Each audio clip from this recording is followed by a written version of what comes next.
Hi అండి. Welcome back to our channel Deepyani vlogs. నేను మీ కళ్యాణి. ఈరోజు మన రెసిపీ బీరకాయ పచ్చడి. ఈ బీరకాయ పచ్చడి కోసం నేను కొన్ని బీరకాయలను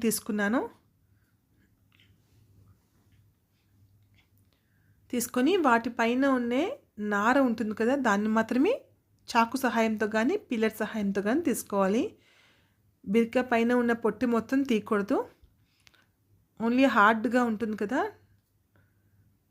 ఆ నార మాత్రమే వీడియోలో చూపించిన విధంగా తీసేసుకోవాలి.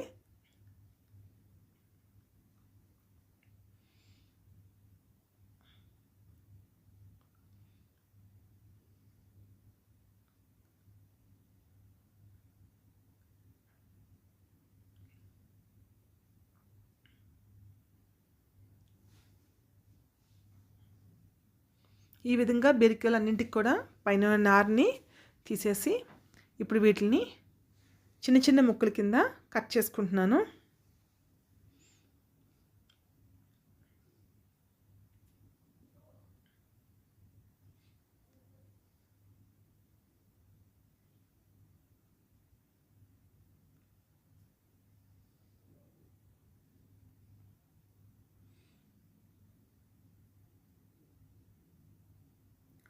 ఈ విధంగా కట్ చేసుకున్న బీరకాయ ముక్కల్ని ఒక ప్లేట్లోకి తీసుకొని పక్కన ఉంచుకోవాలి. ఇప్పుడు ప్రాసెస్ చూద్దాము. స్టవ్ ఆన్ చేసుకొని కళాయి పెట్టుకొని 1 టీ స్పూన్ ఆయిల్ వేసుకున్నాను. ఆయిల్ మరిగిన తర్వాత అందులోని 1 టీ స్పూన్ శనగపప్పు, 1 టీ స్పూన్ బద్దమినపప్పు, 1 టీ స్పూన్ జీలకర్ర, 5 నుంచి 6 పచ్చిమిర్చి ముక్కలు వేసుకోవాలి. ఇవి కాస్త వేగిన తర్వాత కొన్ని కరివేపాకు ఆకులు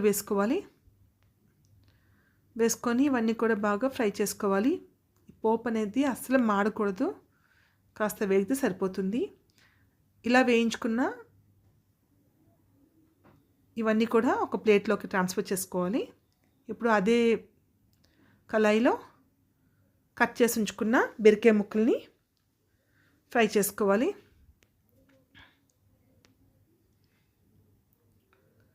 ఒక టీ స్పూన్ ఆయిల్ వేసుకున్నాను.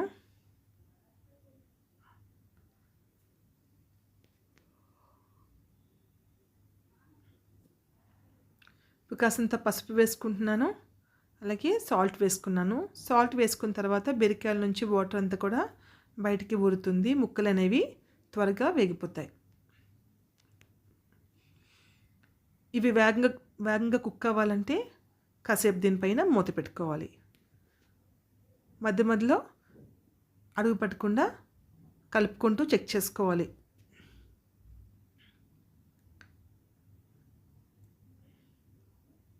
మరి కాసేపు మూత పెట్టి మరొక నిమిషం పాటు ఉడికించుకున్నాను.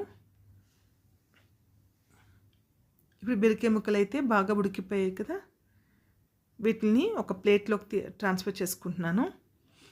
ఒక ప్లేట్లో తీసుకొని చల్లారిన తర్వాత అప్పుడు మిక్సీలో గ్రైండ్ చేసుకోవాలి.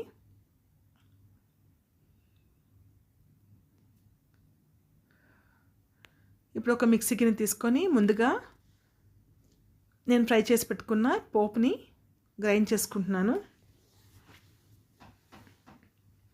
పోపు అంతా కూడా మిక్సీ గిన్నెలో వేసుకొని ఒక 5 నుంచి 6 వెల్లుల్లి రెబ్బలు వేసుకోవాలి, పైన పొట్టు తీసేసి. ఇది కొంచెం కోర్స్గా గ్రైండ్ అయిన తర్వాత నేను ముందే ఫ్రై చేసి ఉంచుకున్న బీరకాయ ముక్కలు వేసుకుంటున్నాను. కాస్తంత చింతపండు వేసుకుంటున్నాను. చింతపండు నానబెట్టి ఉంచుకున్నాను.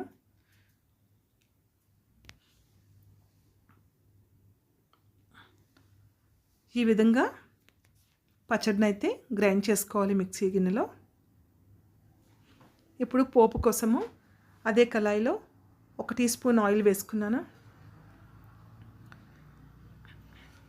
1/2 టీ స్పూన్ ఆవాలు, 1/2 టీ స్పూన్ జీలకర్ర, 1/2 టీ స్పూన్ బద్దమినపప్పు, అలాగే 1/2 టీ స్పూన్ శనగపప్పు, కాసంత ఇంగువ, గుప్పెడు కరివేపాకు, 2 నుంచి 3 ఎండుమిర్చి ఎండుమిరపకాయలు వేసుకొని ఈ పోపు అంతా కూడా బాగా ఫ్రై చేసుకోవాలి.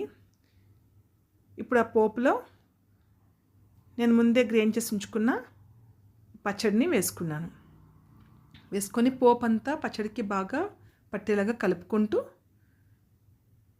లో ఫ్లేమ్లో 1 నిమిషం పాటు కుక్ చేసుకోవాలి.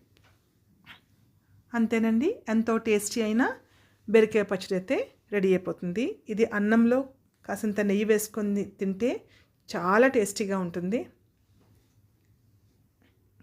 మీరు తప్పకుండా రెసిపీ ట్రై చేయండి. మీకు ఈ రెసిపీ నచ్చినట్టుకైతే ప్లీజ్ లైక్ చేయండి. అలాగే వీడియోని మీ ఫ్యామిలీ అండ్ ఫ్రెండ్స్కి షేర్ చేయండి. కొత్తగా మన ఛానల్ని ఎవరైనా చూసే వాళ్ళు ఉంటే ప్లీజ్ ఛానల్ని సబ్స్క్రైబ్ చేసుకోండి. Thank you for watching. Take care. Bye.